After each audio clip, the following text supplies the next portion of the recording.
Welcome to the Gentleman's Guide to Gaming. You awaken to darkness and the taste of perfume within your mouth. Your arms are fastened to your sides and your legs are similarly bound. Your withered limbs belie a supernatural strength, and with a simple flex you burst free of your bonds, your right hand almost instinctively travelling to examine your desiccated flesh, your tattered skin, your cracked lips. Finally you probe a finger within your mouth and pull free the resins that were lodged within your jawline. Olibanum, frankincense. Yes, you recognise the odour, you recognise the taste, but why is it there? Did you put it there? Did someone else? Is it meant to stir a memory? This perfume taste. You drop it to the floor. Determined to be free of your sarcophagus, you take a step forward only to find that you're practically glued to the back of it, the skin on your back somehow welded there. You are, however, insistent and persistent.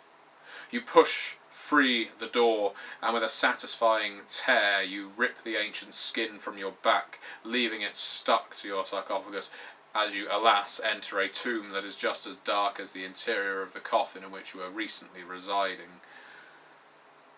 Your eyes cannot yet see in this blackness. Your gaze cannot penetrate the gloom. The enlightened senses that the judge has bestowed upon you has not quite kicked in, and so you stride purposefully into that gloom. This room is cold. Freezing even, unnaturally so, not uncomfortably so for one such as yourself, but where are you? When can you be? You don't recall a tomb being as cold as this before. You hesitantly start exploring this long rectangular chamber, but find no visible means of exit. Nothing tangible. You work your way back to the sarcophagus, hoping to find some kind of clues, running your hands over it, some kind of engraving, etching, anything to give you some indication as to when you are or where you are.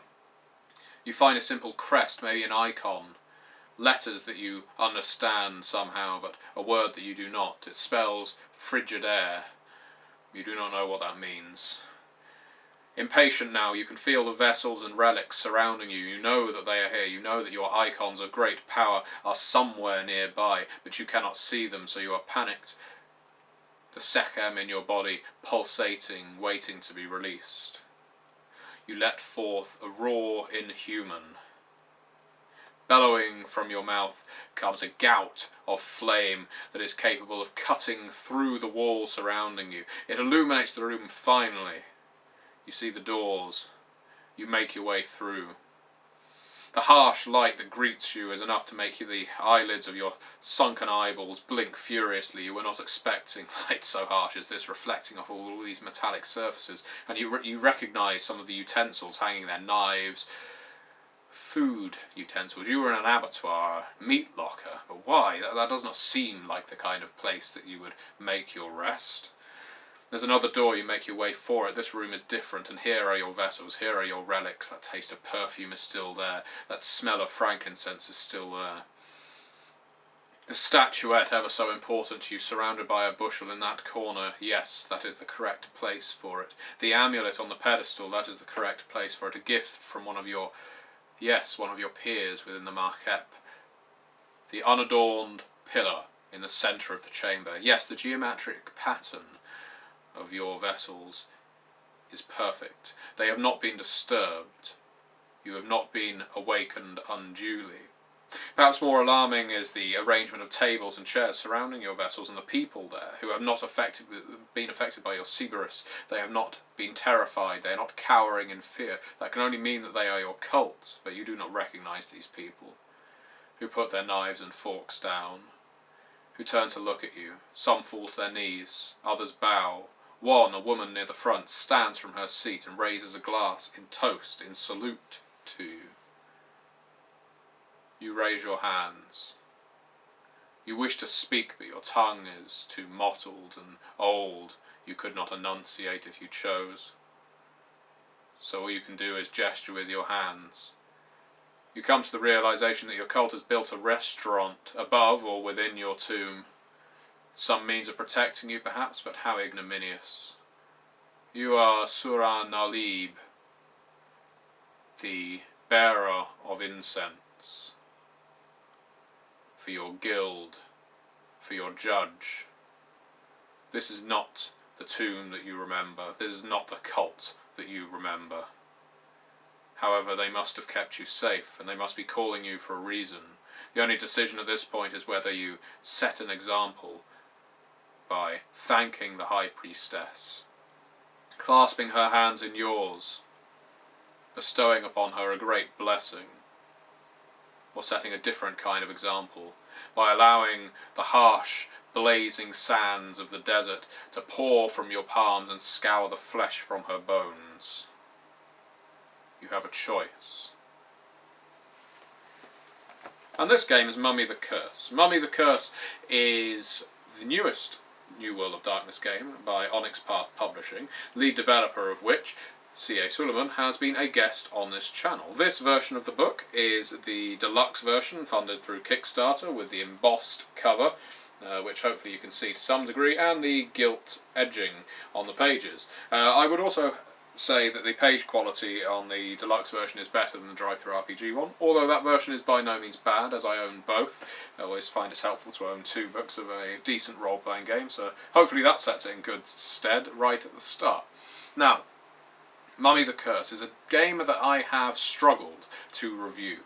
And believe me, I have tried. I have been trying to wrap my head around how best to do it. And first I wrote an essay, and that essay is available on my Gentleman Gamer Facebook page, basically detailing, outlining my thoughts about this game, because it's a difficult game to quantify. It's unlike any other role-playing game that I've ran or played, and therefore I've not been terribly sure on how to approach it. I've run it now, I've played it now, and it's a game that appeals to me a great deal, but it's not one that I was sure I could do justice to in the form of a review. So I finally got here, and hopefully this will make you appreciate the game in a way perhaps you didn't before. So, what is Mummy the Curse? Well, in Mummy, you play the eponymous Mummy, or Arisen as they are otherwise known, immortals, blessed, or cursed alternatively, with immortality by their gods, the gods of an ancient empire, nameless now, although the name Arisen certainly appears from time to time. And the gods, these judges, bestowed upon you, the members of certain guilds, the secrets of immortality, so that you are able to essentially serve them as slaves of a sort for eternity. Now, that isn't a constantly waking eternity. You only have a certain shelf life, shall we say, before you end up having to descend, retire, and build that power back up again to awaken again. And there's only three methods of awakening that are most well known. One, your rest is disturbed, perhaps because the vessels that house your life force, your sechem, are disturbed by tomb robbers, perhaps. Or maybe your cult has summoned you because they are in danger, or maybe they need you to perform some kind of task for the judge that you serve.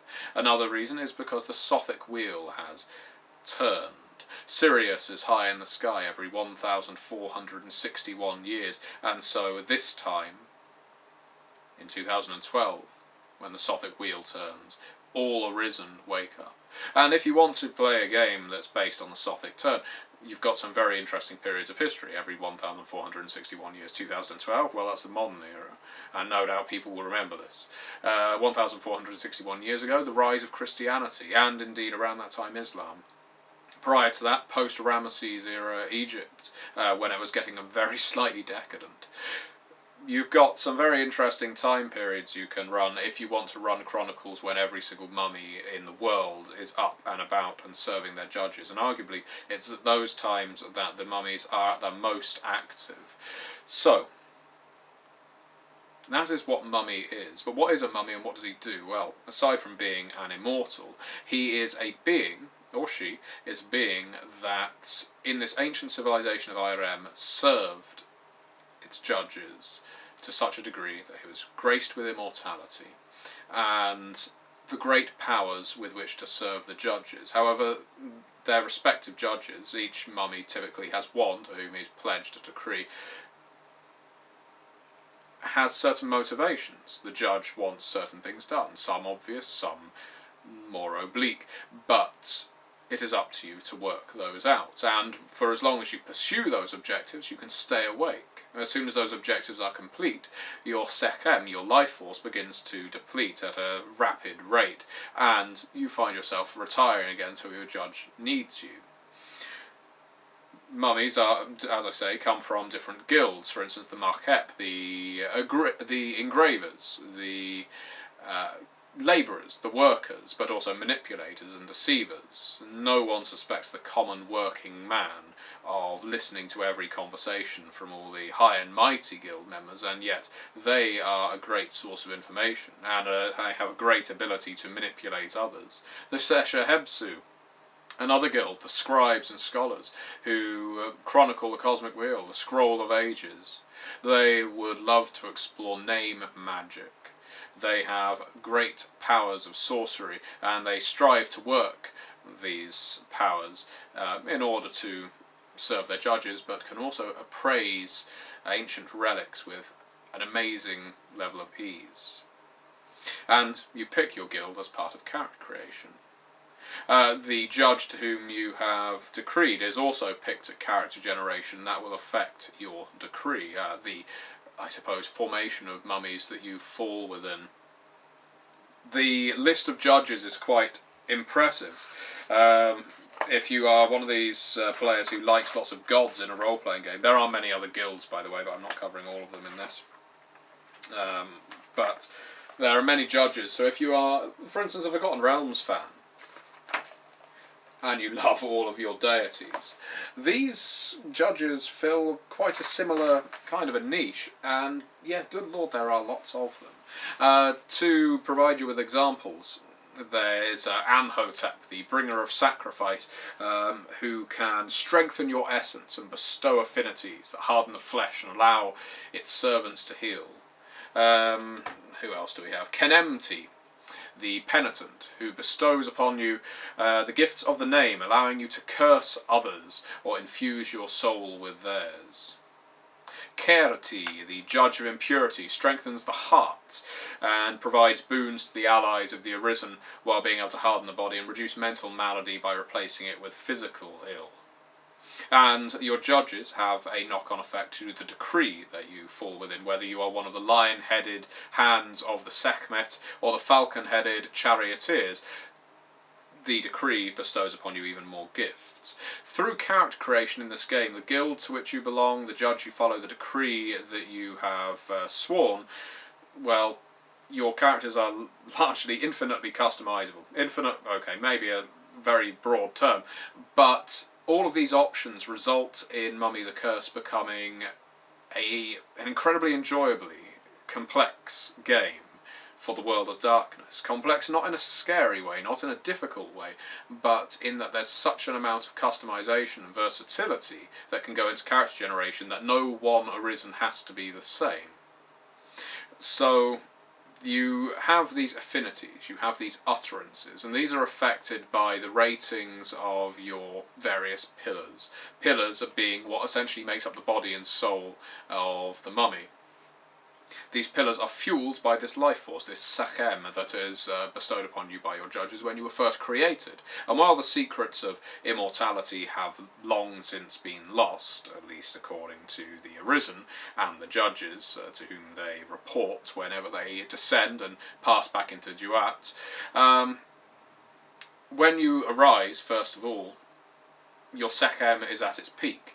If you want to bring down a meteor storm, spit a hail of beetles, spout a gout of fire and immolate them from your mouth, or bring forth the walking dead en masse, you can do that, providing you have the appropriate ab, which is your heart, ba, which is your spirit, ka, which is essence, ren, name, and shit, shadow. Each of these utterances of power is linked in some way to each pillar. Providing you have the correct rating, you can do so. There are utterances for all of the powers that you will have seen in mummy movies and indeed ancient Egyptian mythology, although in this case it's ancient Iremite, which is the nameless empire in question or connected to. The one disadvantage to being a mummy is your lack of memory, as I explained in a roundabout kind of way in the opening fiction. While you will wake up with an incredibly potent level of Sekhem within your body, you can perform godlike feats of strength and mental will. You don't necessarily know what you're doing, who you are, where you are, or indeed who your allies are. And that's quite an important thing. This game inverts the norm by making you wake up incredibly powerful, capable of doing what in most role-playing games only the highest level characters can do. But conversely, you do not have the memory, so you don't necessarily know that these powers that you are using are being used in the appropriate way. Now, as your memory goes up, typically it means your Sekhem goes down.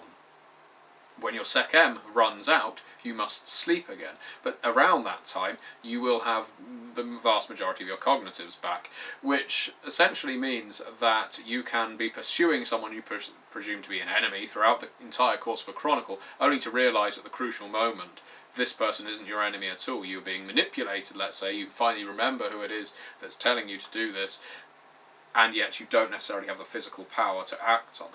And that is perhaps why many mummies, many Arisen, work together, because people can descend and so on at different rates. There's no reason not to. But your judge has a direct control over essentially how quickly you descend, and the storyteller takes on the role of that judge. There is no morality trait in Mummy the Curse. It is entirely governed by memory, and I think it's a very interesting way of running a game, because it isn't what you're used to. It is starting at the most powerful that you could possibly be, and working your way down from there. I think it adds to some amazing role-playing possibilities, but also poses the biggest problem to this game, which I will get on to. I don't consider it a problem, but I know that some people do. So while your mummy is going around being able to stomp on cities if they so choose, or being quite discreet and focusing on regaining memory to find out what exactly it is that the judge wants them to do, whether it's kill an ancient foe, solve an ancient riddle, raid a tomb, or work out some ancient philosophy that's been long since lost, recover a vessel or relic and restore it to your tomb, and anything more obscure. To be honest, the judges don't necessarily work in rational ways, as gods very rarely do. You have antagonists. These antagonists are many and varied. You could have other Arisen, because one judge isn't necessarily going to be sending his Arisen to do the exact same thing as another judge, and quite often they will work to cross purposes. Quite often as well, Arisen will come to cross purposes without even realising why, simply because of the lack of memory. Other times you may well fall upon rogue cults. Perhaps they have brought low the Arisen they were following. Mortals who wish to steal your valuable life force. There are so many mortals that crave immortality that they may well see the Arisen as a path to gaining it. More supernatural bent, you have the Amkhata, who are chimera-like creatures composed of different animals, and they go around killing and becoming stronger through killing. However, they live in a kind of ethereal plane and can only manifest at certain points when Sekhem is near. The two big bads in this game, I suppose, are the Deceived. That is the 6th guild, the guild that was supposedly wiped out to a man due to their, shall we say, intense interest in such subjects as apotheosis. And the Xuan Khasen. The Xuan Khasen are the former slaves of the Nameless Empire that were sacrificed in great number, blood sacrifices, in order to fuel these rituals of immortality, and yet somehow now they are back, and they are hungry, they are cannibalistic, they wish to consume the Arisen, they wish to consume the Sekhem that the Arisen have, they want what was taken from them, they want life, because right now they are just hollow imitations of it, and they are pretty mad and angry as antagonists go. There is very little that makes an Arisen fear, except perhaps Xuan Khasen in number, or of great power. They are one of the very few things that can completely destroy one of the Arisen, a immortal entity.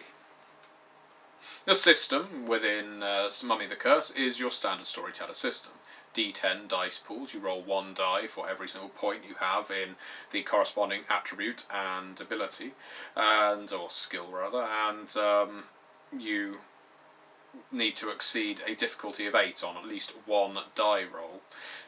Now that's pretty much it. So storyteller system hasn't changed, it's still New World of Darkness storyteller system.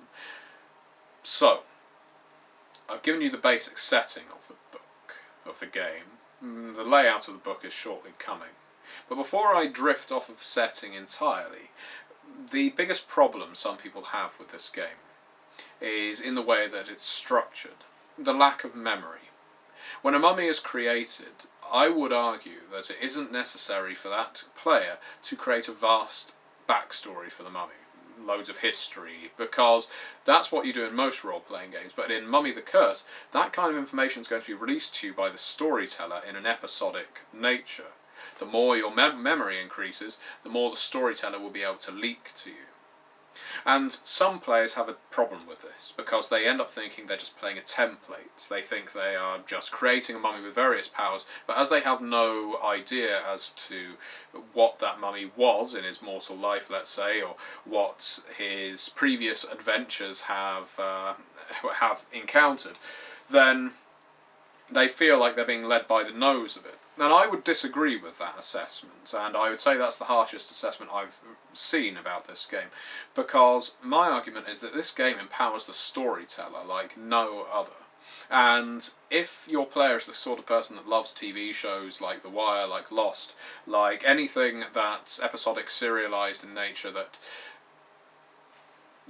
ends on cliffhangers and starts again with some great truth being unveiled that can completely change the course of the way the plot was going prior to that. Look at a video game like BioShock, the way you're working through that game pretty much in ignorance, thinking you're doing the right thing, then at one point you find out exactly what the truth is. Then I think that's fantastic, and it's something that is very rarely seen in role-playing games, and it's probably the reason I struggled with this review so much.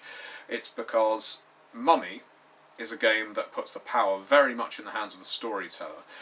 That isn't to say players are railroaded or led by the nose, because players can have an effect they can certainly discuss with the storyteller, but I think one of the strengths of the game is the secrets that the storyteller can hold, and the hankering that the players can have to uncover those secrets during the course of a chronicle.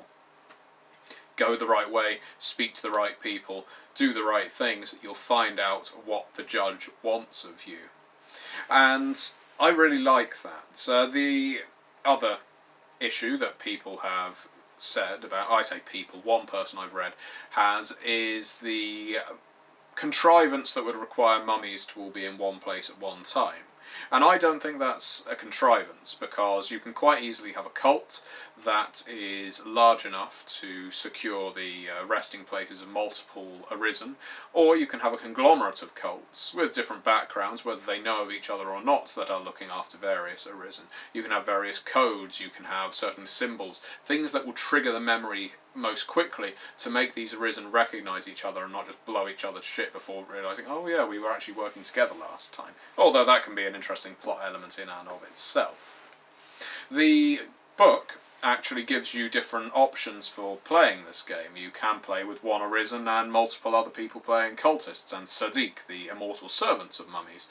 Now, that's the pyramid structure, and I would say that works very well for some games. However, if your players are the kind of people who will have a problem with power disparity, with discrepancies in power level, then a mummy, an immortal that can rain forth a shower of meteors, is going to be a little more impressive than the human cultist that's following him around. Doesn't mean there's not good role-playing opportunities to be found, but it does mean that the power level is going to be slightly out of sync. You can amend this by making a rotating pyramid, which is also detailed in the book, where between chronicles the player changes for the mummy. which works perfectly well because of the memory statistic. There's no reason the mummy has to wake up next time and be played exactly the same way as he was last time. Maybe he's remembering something different from another one of his incarnations, essentially. And a mummy can be a different incarnation. If a mummy is practically obliterated, physically speaking, in a phylactery kind of a manner, if he's got organs kept in canopic jars back in one of his many tombs, he can regenerate from that solitary organ. And I think that's a really lovely image, and it doesn't mean that the mummy has to be exactly the same as he was before. But certainly those players can build on what's gone before. And I think that's a really interesting way of running a game, something that perhaps more games should try, that kind of thing. It's not too dissimilar to the old Doctor Who role-playing game that urged people to swap playing the Time Lord every single session. So, yeah, a different person plays the Time Lord each time, because he's going to have experienced a great deal of things. Well, same goes for a mummy in Mummy the Curse. So that's the setting. Now the book itself is resplendent with gorgeous art. I've used my golden bookmark to pick out probably my favourite, which I think explains the horror of the game whilst also the beauty of the art. A wonderful sort of evisceration here. Someone getting their heart wrenched from their chest. I would imagine it's by some manner of Shuang Kasen, given the attacker's hideous mian. But who knows? Who knows, really? It could just be a particularly angry Arisen. They don't come back looking particularly handsome, although Arisen do end up looking more and more human as they get increasingly less, decreasingly powerful in the way of their Sechem.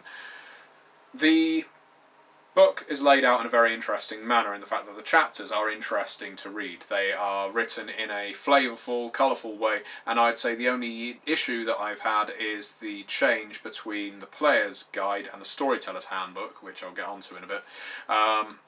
The tonal changes. Sometimes, especially in the storyteller's chapter, it becomes a bit familiar and a bit casual, and it's inoffensive enough, but it felt slightly jarring at the time when I was reading it.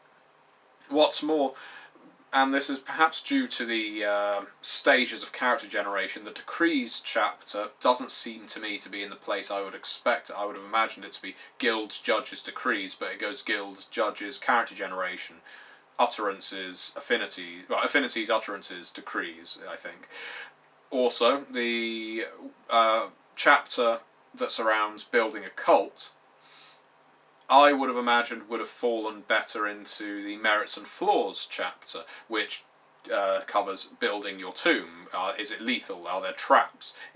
How large is it? Is it geometrically powerful? And things like that. I think cults could have been built up in a similar way, but instead there's a separate chapter that deals with things such as the Descent, and also how to maintain a cult, the kinds of cults you can have, what is the difference between a cult having reach and a cult having grasp, and having different amounts of points in either of them. I thought that probably could have been handled in the form of Merits and Flaws, but I imagine it's something that would have been tested and just found not to have worked. It just felt slightly jarring, again, reading it, because some of these pieces of information, some of these sections seem to come a bit out of nowhere. The actual book itself, though, as I say, is very easy to read and the art is lush to look at. One of my favourite pieces, and this is in, I suppose, a matter of dispute when compared to another reviewer who found the fiction between chapters not particularly enthralling. I loved it. It gave me a sense of pathos or pathos, depending on your pronunciation, because it's very easy to think of an Arisen as a stomping Neanderthal-like, automaton, with great powers at its disposal. But in that case, it's easy to forget that these are creatures that cannot remember who they are, where they are, what they're doing, where they're from.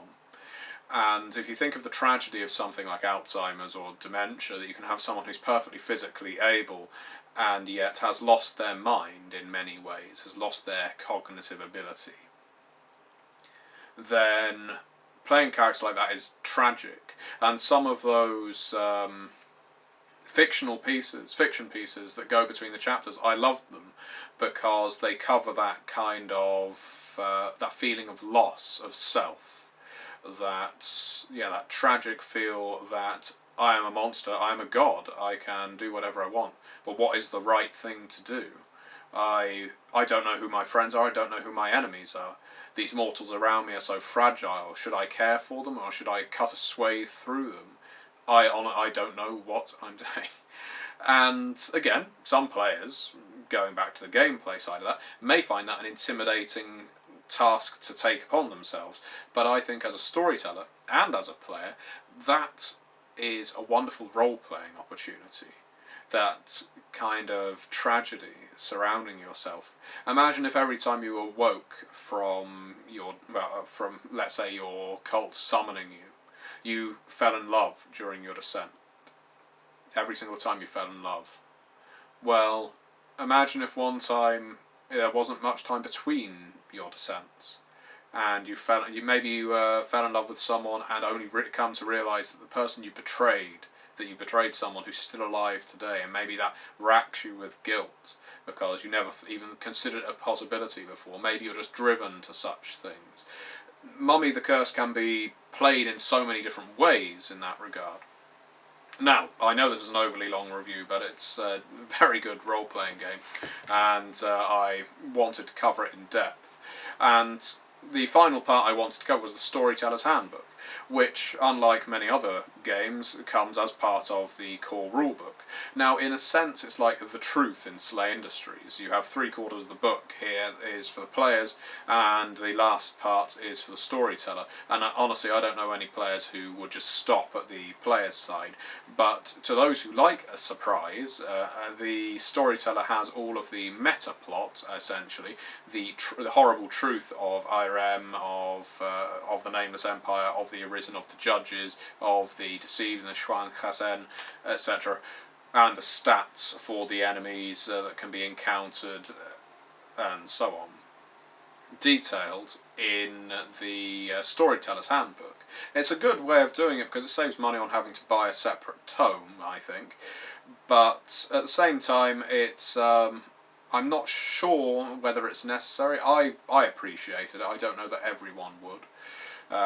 I think that most role-playing games do actually present everything up front, so it plays into the hands of this game being something about the storytellers having some secrets they have to keep from the players and drip feed to them very well. I particularly appreciate that, and it separates it nicely. Now, me, because I'm a consummate GM, and perhaps this is my final point on this game, is I actually found this game easier to read from the back. I had to start at the end and work towards the beginning to fully grasp it, because I needed to see it as a storyteller before I saw it as a player. In a way, the game seemed a bit too expansive to me at first, looking for the first chapter, looking up at all of the things I could do with this. So I had to start from storyteller and work back. The storyteller book does contain a campaign setting of a sort, a city setting, Rio de Janeiro, and a chronicle for starting players. So, you know, it does have everything you need in it. This book has everything you need in order to play the game. You know, this and World of Darkness, or God Machine Chronicle, as the case may be. I suppose my final thought on Mummy the Curse is that it may not be a game that's for everyone, but I think it's a game that everyone should try, because, as pointed out, it's a game that empowers the storyteller, and there aren't many of those. Sandbox is so prolific now. It's encouraged in video games, in role-playing games. Players do whatever they like, and occasionally the GM has to step in and say, oh, this person walks up to you and says this. In this game, it becomes very story-heavy, and it makes me think of ghost stories around a campfire, or a wise elder telling tales around a fire to young novices, and them getting some weigh in on the direction of the story without it being entirely about them. It's about a world as well, and therefore I think, yeah, I can understand why some people have difficulties with this, but perhaps they're not approaching it from the right angle. I think anyone that appreciates a TV show, a book, or a series of books, video games that have, or role-playing games, that keep secrets from the viewer until critical points, could do a lot worse than buy this role-playing game, because Mummy the Curse is a fantastic game for building tension and for snapping that string of tension at exactly the right point, because that power is in the hands of the storyteller, where it belongs. And I thank you very much for watching, and hope this has been useful, and I will post a link to where you can purchase this game if you are interested from Drive-Thru RPG in the description below. Thank you again.